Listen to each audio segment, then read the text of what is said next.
au sujet de l'Alléluia, suivant le président Sankara. Et c'est pourquoi je voudrais proposer, Monsieur le Président, que nous établissions un barème de sanctions pour les chefs d'État qui ne répondent pas présents à l'appel, faisant en sorte que, par un ensemble de points de bonne conduite, ceux qui viennent régulièrement, comme nous par exemple, puissent être soutenus dans certains de leurs efforts. Exemple, les projets que nous soumettons à la BAD, la Banque africaine de développement, doivent être affectés d'un coefficient d'africanité. Les moins africains seraient pénalisés.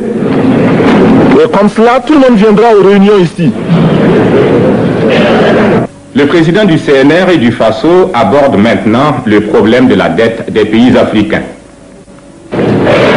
Nous estimons que la dette s'analyse d'abord de par ses origines. Les origines de la dette remontent aux origines du colonialisme.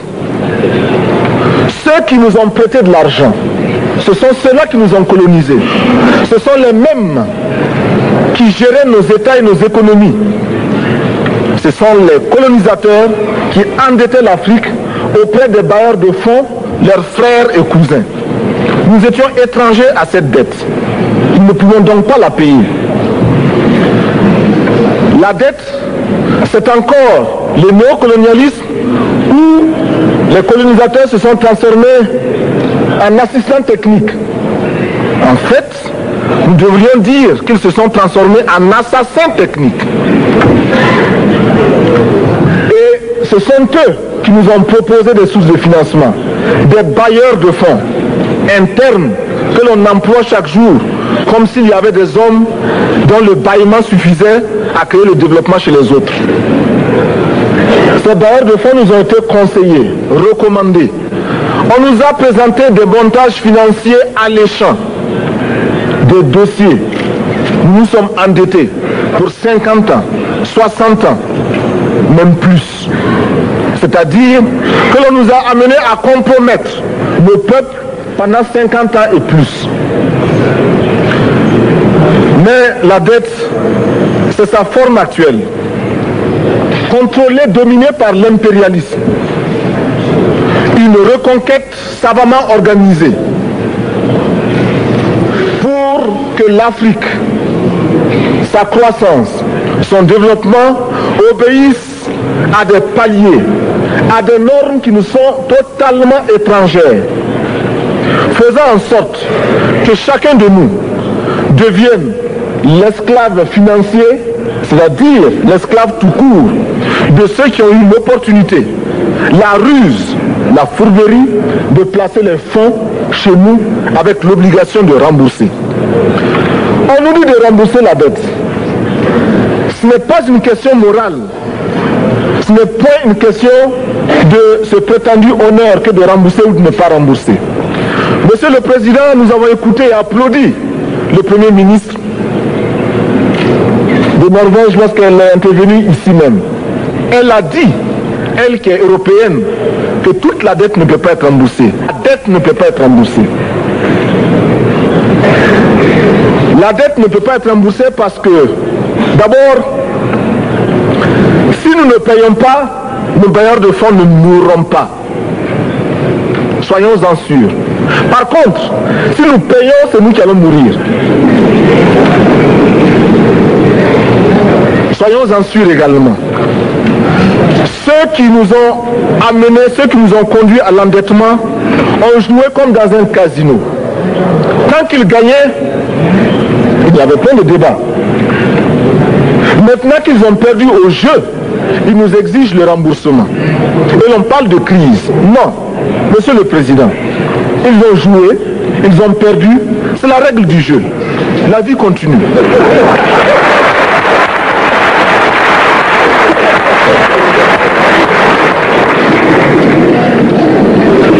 Nous ne pouvons pas rembourser la dette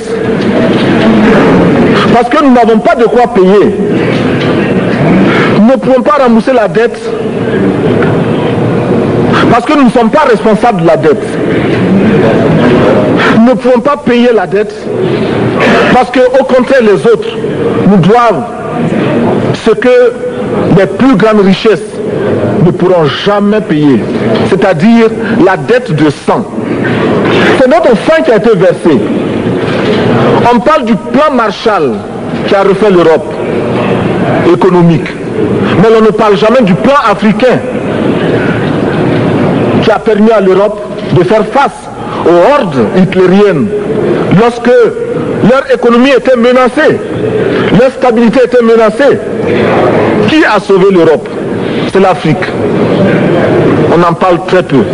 On en parle si peu que nous ne pouvons pas, nous, être complices de ce silence ingrat. Si les autres ne peuvent pas chanter nos louanges, nous avons au moins le devoir de dire que nos pères furent courageux et que nos anciens combattants ont sauvé l'Europe et finalement ont permis au monde de se débarrasser du nazisme. La dette, c'est aussi la conséquence des affrontements. Et lorsque l'on nous parle aujourd'hui de crise économique, on oublie de nous dire que la crise n'est pas venue de façon subite. La crise existe du tout temps. Et elle ira en s'aggravant chaque fois que les masses populaires seront de plus en plus conscientes de leurs droits face aux exploiteurs. Il y a crise aujourd'hui parce que les masses refusent que les richesses soient concentrées entre les mains de quelques individus. Il y a crise parce que quelques individus déposent dans des banques à l'étranger des sommes colossales qui suffiraient à développer l'Afrique. Il y a crise parce que face à ces richesses individuelles que l'on peut nommer, les masses populaires refusent de vivre dans les ghettos, dans les bas quartiers. Il y a crise parce que les peuples partout refusent d'être dans Soweto face à Johannesburg. Il y a donc lutte et l'exacerbation de cette lutte amène les tenants du pouvoir financier à s'inquiéter. On nous demande aujourd'hui d'être complices de la recherche d'un équilibre. Équilibre en faveur des tenants du pouvoir financier, équilibre au détriment de nos masses populaires. Non, nous ne pouvons pas être complices. Non, nous ne pouvons pas accompagner ceux qui sucent le sang de nos peuples et qui vivent la sueur de nos peuples. Nous ne pouvons pas les accompagner dans leur démarche assassine. Monsieur le Président, nous entendons parler de clubs. Club de Rome, club de Paris, club de partout. Nous entendons parler du groupe des 5, du groupe des 7, du groupe des 10, peut-être du groupe des 100, et que sais-je encore. Il est normal que nous créions notre club et notre groupe. Faisons en sorte que dès aujourd'hui, Addis Abeba devienne également le siège, le centre d'où partira le souffle nouveau, le club d'Addis Abeba. Nous avons le devoir aujourd'hui de créer le front uni d'Addis Abeba contre la dette. Ce n'est que de cette façon que nous pourrons dire aux autres, en refusant de payer la dette, nous ne venons pas dans une démarche belliqueuse. Au contraire, c'est dans une démarche fraternelle pour dire ce qui est. Du reste, les masses populaires en Europe ne sont pas opposées aux masses populaires en Afrique.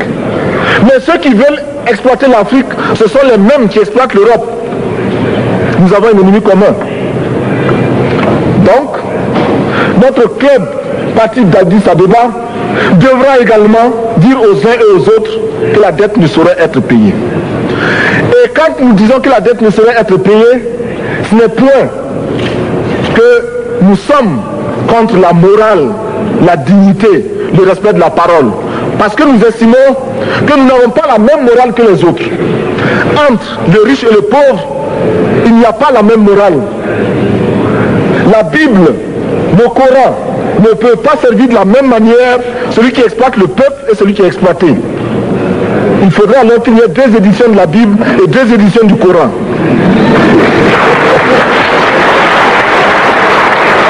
Nous ne pouvons pas accepter qu'on nous parle de dignité. Nous ne pouvons pas accepter qu'on nous parle de mérite de ceux qui payent et de perte de confiance vis-à-vis de ceux qui ne paieraient pas.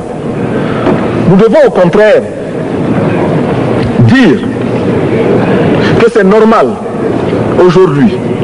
Nous devons au contraire reconnaître que les plus grands voleurs sont les plus riches. Un pauvre, quand il vole, ne commet qu'un larcin ou une peccadille, tout juste pour survivre par nécessité. Les riches, ce sont eux qui volent le fisc, les douanes et qui exploitent le peuple. Monsieur le Président, ma proposition ne vise pas simplement à provoquer ou à faire du spectacle. Je voudrais dire ce que chacun de nous pense et souhaite. Qui ici ne souhaite pas que la dette soit purement et simplement effacée? Celui qui ne le souhaite pas, il peut sortir, prendre son avion et aller tout de suite à la Banque mondiale payer. Tous nous souhaitons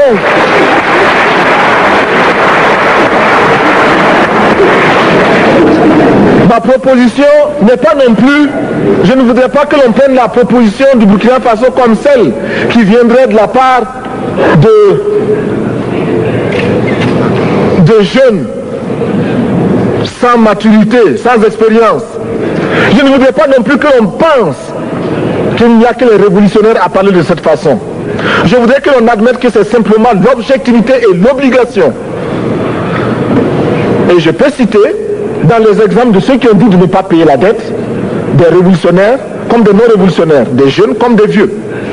Je citerai par exemple, Fidel Castro a déjà dit de ne pas payer. Il n'a pas mon âge, même s'il est révolutionnaire. Mais je pourrais citer également François Mitterrand, qui a dit que les pays africains ne peuvent pas payer, les pays pauvres ne peuvent pas. Je pourrais citer Madame le Premier ministre. Je ne connais pas son âge et je m'en voudrais de le lui demander. Mais c'est un exemple. Je voudrais citer également le président Félix Houphouët-Boigny. Il n'a pas mon âge. Cependant, il a déclaré officiellement, publiquement, qu'au moins pour ce qui concerne son pays,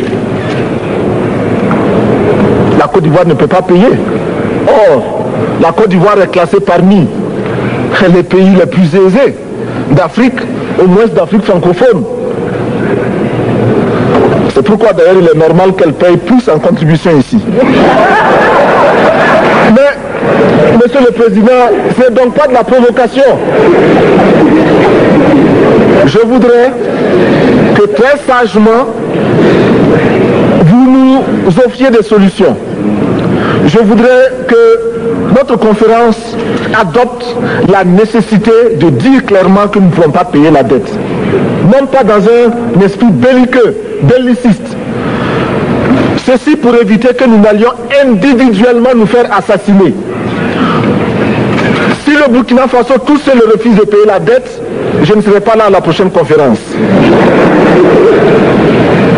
Par contre, avec le soutien de tous, dont j'ai besoin,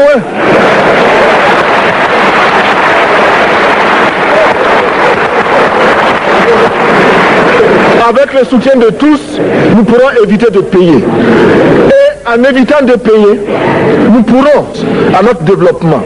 Et je voudrais terminer en disant, chaque fois qu'un pays africain achète une arme, c'est contre un Africain. Ce n'est pas contre un Européen. Ce n'est pas contre un Asiatique. C'est contre un Africain.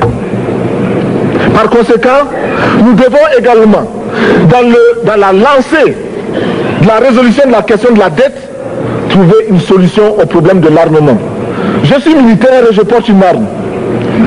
Mais Monsieur le Président, je voudrais que nous nous désarmions.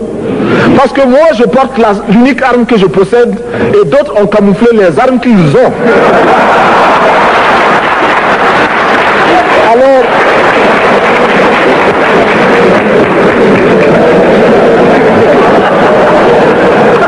Alors, chers frères, avec le soutien de tous, nous pourrons faire la paix chez nous. Nous pourrons également utiliser ces immenses potentialités pour développer l'Afrique, parce que notre sol, notre sous-sol sont riches. Nous avons suffisamment de bras et nous avons un marché immense, très vaste, du nord au sud, de l'est à l'ouest.